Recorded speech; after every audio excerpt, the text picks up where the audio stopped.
বন্ধুরা নমস্কার। তো থাম্বনেল দেখে বুঝে গেছো যে ভিডিওটা কি নিয়ে হতে চলেছে। তো বিএসসি টেস্ট মানে মক টেস্ট নিয়ে, ঠিক আছে। 24 তারিখে যেটা মক টেস্ট ছিল ওটাতে স্কোর আমার কত, ঠিক আছে।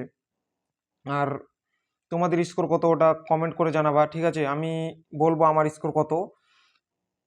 আর চ্যানেলে নতুন হয়ে থাকলে তো সাবস্ক্রাইব করো, ঠিক আছে। আর লাস্ট পর্যন্ত ভিডিওটা দেখো, 1-2 মিনিট টাইম বার করে লাস্ট পর্যন্ত ভিডিওটা দেখো, যারা যারা ফিজিক্যাল পাস করেছো বিএসসি টেস্ট ম্যানের, ঠিক আছে।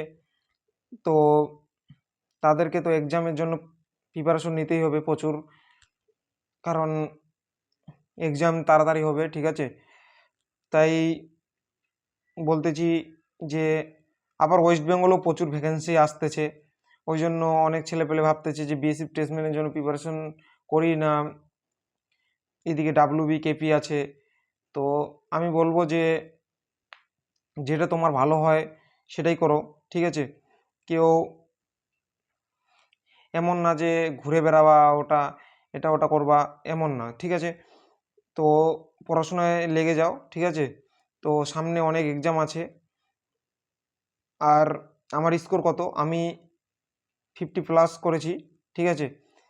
তো ম্যাথ আমার খুবই কমজোর, ম্যাথ আর জিকে, জিকে একটু কমে পারি, আর ম্যাথ, ঠিক আছে। রিজনিং আর হিন্দিতেই আমি একটু নাম্বার তুলেছি, ঠিক আছে। তো ওখানে বেসিক টেস্টম্যানের যে এক্সামে ওটাতে কোনো নেগেটিভ মার্কিং নেই, ওই জন্যই টুক্কা মেরেছিলাম, তো ওই জন্য 50+ চলে গেছে, ঠিক আছে।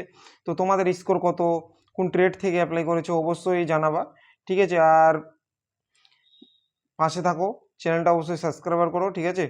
আর নতুন চ্যানেল বুঝতে পারছো। তো নমস্কার।